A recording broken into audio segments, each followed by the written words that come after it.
Hello friends, welcome आप सभी का सीआर क्लासेस में। आज हम लोग पढ़ेंगे DElEd fourth semester. DElEd fourth semester में कौन सा सब्जेक्ट या विषय है? तो वो है आरंभिक स्तर पर भाषा एवं गणित की पठन लेखन क्षमता का विकास। ये प्रश्न पत्र कौन सा है? ये पहला प्रश्न पत्र है। जो पहला पेपर होगा वो इसी का होगा।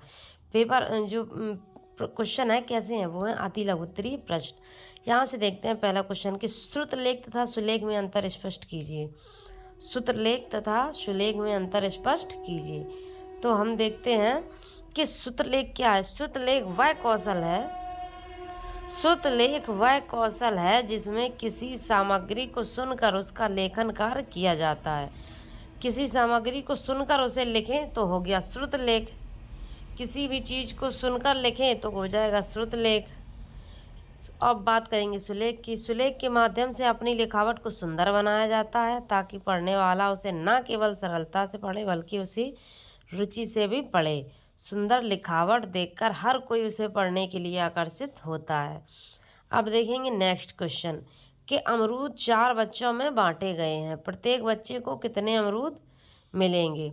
अब भैया डिवाइड तो सबको आता ही है, तो क्या करोगे, यहाँ पे लिख दिया 64 और यहाँ लिख दिया 4। अब 4 का भाग दे दो 64 में। 4 एकन 4, 6 4 1 4 1 जा 4, 6 से 4 गए 2 बचे, 4 यहाँ सेम टू सेम लिख लिया। तो 4 6 जा 24 आ गए 16। आंसर कितना आ गया? 16। अब देखेंगे नेक्स्ट क्वेश्चन। अवरोही क्रम को उदाहरण सहित परिभाषित कीजिए। अवरोही क्रम, अब हम सब ने शुरू से ही पढ़ा है अवरोही क्रम और आरोही क्रम। अब आरोही क्रम क्या होता है? 1 2 3 4 यानी कि बढ़ता हुआ क्रम। और अवरोही क्रम क्या है? घटता हुआ क्रम। जैसे 5 4 3 2 1 घट रहा है, तो ये कह रहा है कि अवरोही क्रम का उदाहरण सहित समझाइए। तो यहाँ से देखेंगे, जब 2 या 2 से अधिक भिन्नों को घटते क्रम में सजाया जाता है तो उसे अवरोही क्रम कहा जाता है। जैसे 11 11 है, 11 से फिर कम हुआ 9, 9 से कम हुआ 7, 7 से कम हुआ 5, 5 से कम हुआ 2। घटते क्रम को क्या कहते हैं? अवरोही क्रम।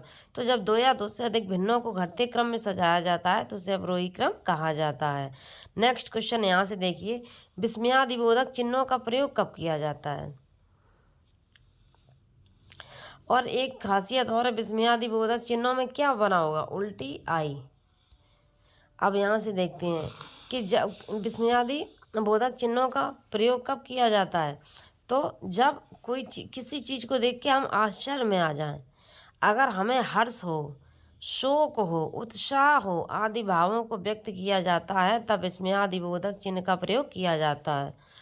और विस्मयादिबोधक चिन्ह होता कैसा है? ऐसा, उल्टी आई बनी होती है। नेक्स्ट क्वेश्चन 5, अंधकार के 3 समानार्थी शब्द लिखिए। तो अंधकार के 3 समानार्थी, पहला तो हो गया अंधेरा, दूसरा हो गया तिमिर, तीसरा हो गया तमस। अंधकार के कौन कौन से समानार्थी शब्द हैं? अंधेरा, तिमिर और तमस। यहाँ से देखिए नेक्स्ट क्वेश्चन कि संख्या 6534 में 7 से भाग देने पर भागफल एवं शेषफल ज्ञात कीजिए। तो हम क्या करेंगे, यहाँ लिख लेंगे 6000, यहाँ एक सेकेंड, यहाँ लिख लेंगे 6534 लिख लिया। अब यहाँ हम भाग देंगे 7 का, 7 निम 63, 65 से 63 गए, कितने बचे? 2, 3 का उतारा ले लिया। 7 तिया 21, 23 से 21 गए, कितने बचे? 2, अब 4 का उतारा ले लिया। 7 तिया 21, 7 तिया 21। अब फिर 24 में से 21 गए, कितने बचे? 3। तो शेषफल या रिमाइंडर कितना बचा? शेषफल या रिमाइंडर कितना बचा? 3। और जो भागफल है वो कितना आया? 933। और इसमें पूछा क्या है कि 6534 को 7 से भाग देने पर भागफल एवं शेषफल ज्ञात कीजिए। तो भागफल है 933 और शेषफल है 3। अब देखेंगे नेक्स्ट क्वेश्चन।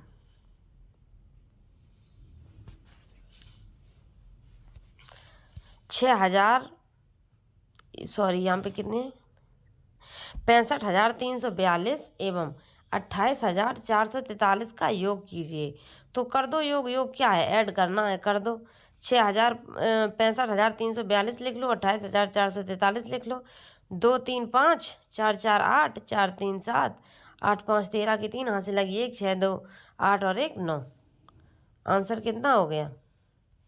93,785। नेक्स्ट क्वेश्चन, अनुनासिक स्वर को परिभाषित कीजिए।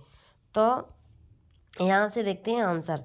जब स्वर केवल मुख से बोले जाते हैं तो उनका रूप साधारण होता है, परंतु जब स्वर केवल मुख से बोले जाते हैं तो उनका रूप साधारण होता है, परंतु जब स्वर नाक से बोले जाते हैं तो उनके ऊपर चंद्रबिंदु लगाया जाता है। ऐसे स्वर नाक से बोले जाने के कारण अनुनासिक कहलाते हैं, जैसे उंगली, आंधी, ये सब कैसे शब्द हैं? अनुनासिक शब्द।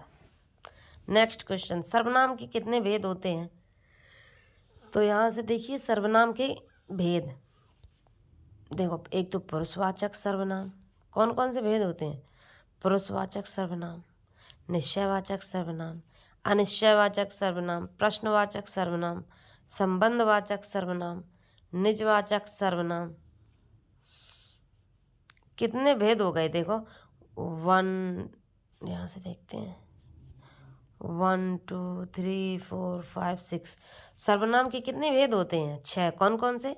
पुरुषवाचक, निजवाचक, निश्चयवाचक, अनिश्चयवाचक, प्रश्नवाचक और संबंधवाचक।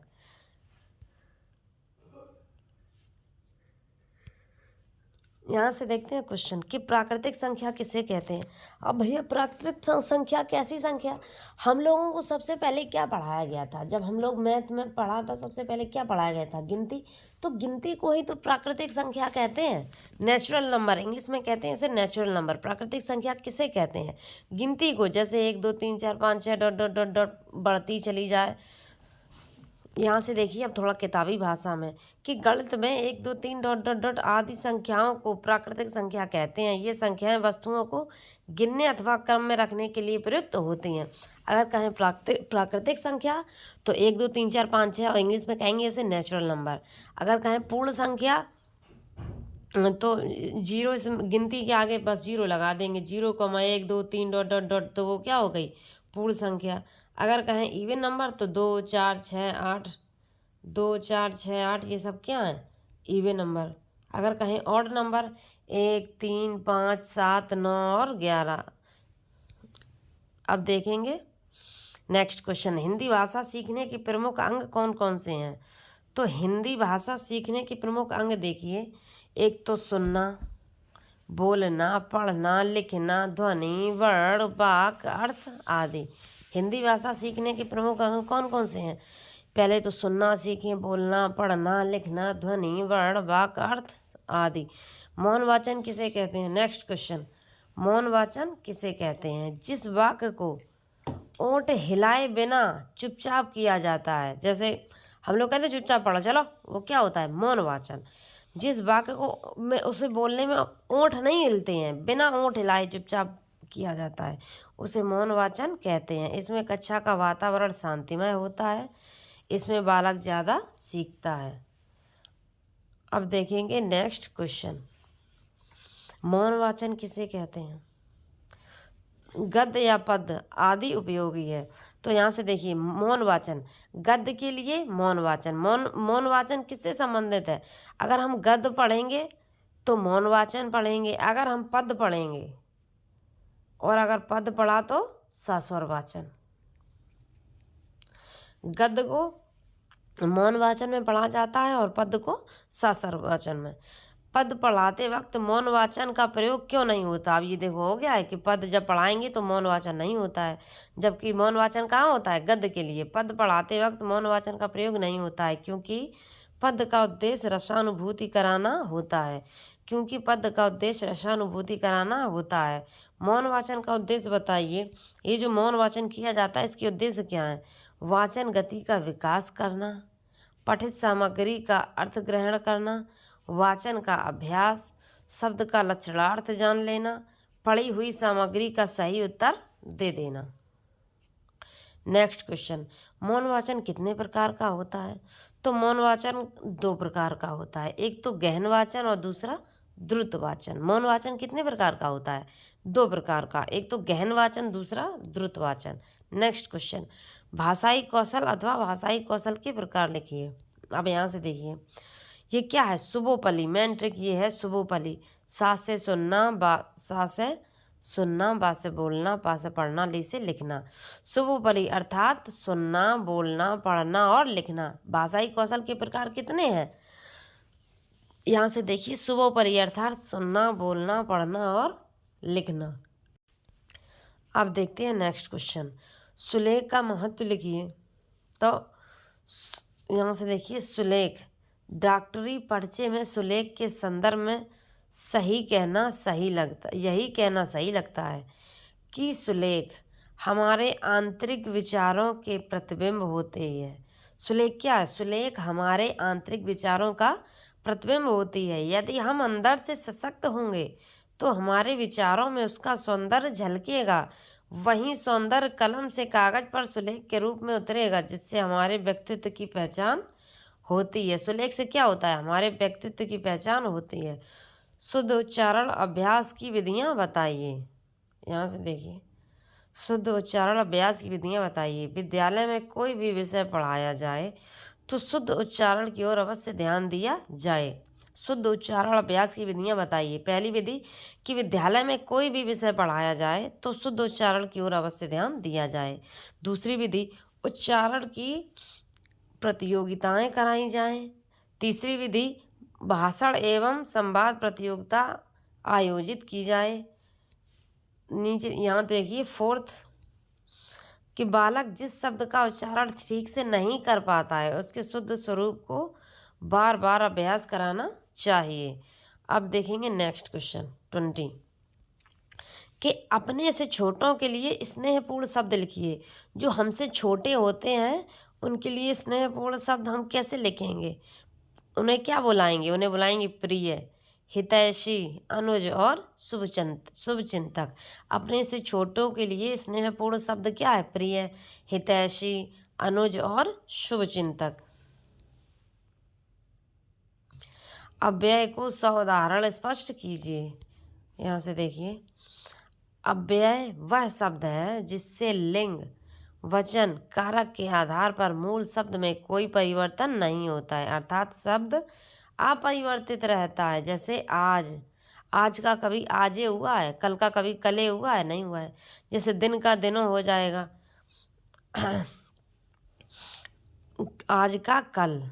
देखो जैसे आज, कल, इधर, उधर, किंतु, परंतु, ये सब कैसे शब्द हैं? ये सब अव्यय शब्द हैं। अपव्यय अर्थात अपरिवर्तित रहना। नेक्स्ट क्वेश्चन 23 अनुनासिक ध्वनि युक्त 4 शब्द बताइए। तो यहाँ से देखिए अनुनासिक ध्वनि युक्त 4 शब्द, एक तो धुंधले, कुआं, चांद, भांति, कांच। कांच, भांति, चांद, धुंधले और कुआं। नेक्स्ट क्वेश्चन 24 संयुक्त स्वर कौन कौन से हैं? विच्छेद सहित बताइए। अब यहाँ से देखते हैं इसके संयुक्त स्वर, जैसे ए, ओ, ऐ, औ, ये सब क्या हैं? ए, ओ, ऐ, औ, ये हैं संयुक्त स्वर। जैसे 2 स्वरों का संयुक्त रूप संयुक्त स्वर है। जैसे आ प्लस ई को मिलाया तो ए बना, आ प्लस ऊ को मिलाया तो ओ बना, आ प्लस ए को बनाया तो ऐ बना, आ प्लस ओ को बनाया तो आओ बना। संयुक्त स्वर कौन कौन से होते हैं? जैसे कि छोटी ए, ओ से ओखली, बड़ी ए, ओ से औरत, और ये सब कैसे हैं? संयुक्त स्वर। अगर छोटा आ प्लस छोटी ई मिलाएंगे तो बन जाएगा ए, छोटा आ प्लस छोटा ऊ मिलाएंगे बन जाएगा ओ, छोटा आ प्लस ए बन जाएगा ऐ, बड़ा आ प्लस ओ से ओखली मिलाएंगे बन जाएगा ओ से औरत। नेक्स्ट क्वेश्चन राम ने रावण को मारा, वाक्य को कर्मवाच्य बनाएं। तो राम के द्वारा रावण को मारा गया, कर्मवाच्य क्या होगा? राम के द्वारा रावण को मारा गया। लिखना सिखाने की पद्धति बताइए। तो सार्थक रेखाएं खींचने की विधि, पहली तो लिखना सिखाने की विधि बताइए। पहली तो सार्थक रेखाएं खींचने की विधि, दूसरा खंड लेखन विधि, तीसरा रेखानुसरण विधि, तीसरी अनुलेखन विधि और चौथी स्वतंत्र लेखन विधि, तुलना विधि, मॉन्टेसरी विधि। नेक्स्ट क्वेश्चन 27 पठन की प्रक्रिया में आरोह अवरोह का महत्व लिखिए। तो पठन की प्रक्रिया में आरोह और अवरोह का महत्व देखते हैं यहाँ से कि शब्द ध्वनियों व उनके सहायता का ज्ञान करवाना, जिससे वाचन में शब्दों का उच्चारण शुद्ध रूप में कर सकेंगे। आरोह अवरोह का ऐसा अभ्यास करवाना जिससे वह यथा अवसर भावों के अनुकूल स्वर में पढ़ पाएँ। पठन को माध्यम से शब्दों पर उचित बल दिया जाना चाहिए। पढ़कर पठित वस्तु का भाव समझें तथा दूसरों को भी समझाने में सक्षम हों। नेक्स्ट क्वेश्चन, अग्नि के 4 पर्यायवाची शब्द लिखिए। तो अग्नि के 4 पर्यायवाची आग, अनल, पावक और ज्वाला। अग्नि के 4 पर्यायवाची कौन कौन से हैं? आग, अनल, पावक और ज्वाला। घटाने से क्या आशय है, यहाँ से देखते हैं। जोड़ने की प्रक्रिया के विरुद्ध प्रक्रिया को घटाना कहते हैं। जोड़ने की प्रक्रिया की विरुद्ध प्रतिक्रिया को घटाना कहते हैं। जब किसी संख्या अथवा अंक से किसी दूसरी संख्या या अंक को कम किया जाता है तो उसे घटाना कहा जाता है। घटाने को चिन्ह से प्रदर्शित करते हैं और वो चिन्ह कौन सा होता है? ये। और इस चिन्ह को इंग्लिश में सब्ट्रैक्शन भी कहते हैं। संबोधन निर्माण के चरण से आप क्या समझते हैं? नेक्स्ट क्वेश्चन देखिए 30। तो बोध कराना, ज्ञान कराना। संबोधन निर्माण के चरण से क्या समझते हैं? एक तो बोध कराना और ज्ञान कराना। दूसरा जगाना, बतलाना, समझाना, बुझाना। नेक्स्ट 3 आह्वान करना, पुकारना। और 4th चरण किसी को पुकारने के लिए प्रयुक्त शब्द। 31 देखिए क्वेश्चन कि समानार्थी शब्द किसे कहते हैं? तो वह शब्द जो समान अर्थ प्रकट करते हैं उन शब्दों को समानार्थी शब्द कहते हैं। जैसे अब पानी हुआ, पानी को हम जल भी कहते हैं और पानी भी कहते हैं। है तो पानी ही, लेकिन उसके 2 नाम हैं। और जैसे ही हमने कहा कि पानी दे दो तभी तुम्हारे दिमाग में वाटर आएगा, जब हमने कहा जल दे दो तभी तुम्हारे दिमाग में वाटर आया। मतलब नाम अलग अलग हैं लेकिन अर्थ समान है। जब शब्द समान अर्थ प्रकट करते हैं उन शब्दों को समानार्थी शब्द कहते हैं। जैसे उपवन, बगिया, वाटिका और बाग। ये सब क्या हैं? बाग के पर्यायवाची हैं। कौन कौन से? उपवन, बगिया, वाटिका और बाग। यहाँ से देखते हैं नेक्स्ट क्वेश्चन, अर्धविराम चिन्ह को परिभाषित कीजिए। तो यहाँ से देखिए, किसी वाक्य में कई स्वतंत्र वाक्य होते हैं। किसी भी वाक्य में कई स्वतंत्र वाक्य होने पर उन्हें अलग अलग रखने हेतु भी इसका प्रयोग किया जाता है। जैसे सूर्यास्त हुआ तो ये क्या हो गया? सूर्यास्त हुआ के बाद अल्प विराम, ये है अर्धविराम, ये है पूर्ण विराम, ये है पूर्ण विराम, ये है विस्मयादिबोधक चिन्ह, ये है त्रुटिपूर्ण चिन्ह। नेक्स्ट क्वेश्चन, रविंद्रनाथ टैगोर ने शांति निकेतन की स्थापना की। इस वाक्य को कर्मवाच्य में परिवर्तित कीजिए। रविंद्रनाथ ने शांति निकेतन की स्थापना की। इस वाक्य को कर्मवाच्य में परिवर्तित कीजिए। तो रविंद्रनाथ द्वारा, वहाँ पे ने है और ने की जगह बस द्वारा लगा दिया। देखो, रविंद्रनाथ द्वारा शांति निकेतन की स्थापना हुई, सिर्फ द्वारा लगा है। कर्तवाच्य में ने है और कर्मवाच्य में द्वारा लग गया। अब देखो, और सेम टू सेम पूरा सेंटेंस वही है। मूर्धन्य वर्ण कौन कौन से होते हैं? तो यहाँ से देखिए, इनके उच्चारण में जीभ तालु कठोर तालु को छूती है, जैसे टावर्ग तथा ढावर्ग। ये सब कैसे हैं? मूर्धन्य वर्ण। दीर्घ स्वर किसे कहते हैं? जिन स्वरों के उच्चारण में ह्रस्व स्वरों से 2 गुना समय लगता है उन्हें दीर्घ स्वर कहते हैं। जैसे बड़ा आ, बड़ी ई, बड़ा ऊ और ऋषि। योजक चिन्ह लगाते हुए 2 उदाहरण लिखिए। जय का पराजय, लाभ का हानि। विलोम शब्द हैं, देखो, जय का पराजय, लाभ का हानि, अच्छा का बुरा। जब भी विलोम शब्द होंगे तो वहाँ पे क्या लगेगा? योजक चिन्ह। योजक चिन्ह लगाते हुए 2 उदाहरण लिखिए। जैसे जय पराजय, लाभ हानि, अच्छा बुरा, सही गलत। संख्या 636 में दोनों 6 के स्थानीय मान का अंतर ज्ञात कीजिए। अब यहाँ देखिए, जैसे 636 है तो इसका स्थानीय मान तो हो जाएगा 6 और इसका मान हो जाएगा 600। तो दोनों 6 के स्थानीय मान का पता चल गया। एक का हो गया 6 और दूसरे का हो गया 600। Next question 38। 48 सेब 4 बच्चों में बांटे गए हैं, प्रत्येक बच्चे को कितने सेब मिलेंगे? हमें नहीं है पता। जैसे ही कहें कि 48 सेब, तो हमने यहाँ लिख लिया 48। अब कह रहे हैं 4 बच्चों में बांटना है, तो हमें क्या, हम 4 से डिवाइड कर देंगे। 4 बन जा 4, 4 से 4 गया 0, 8 यहाँ सेम टू सेम उतार लिया।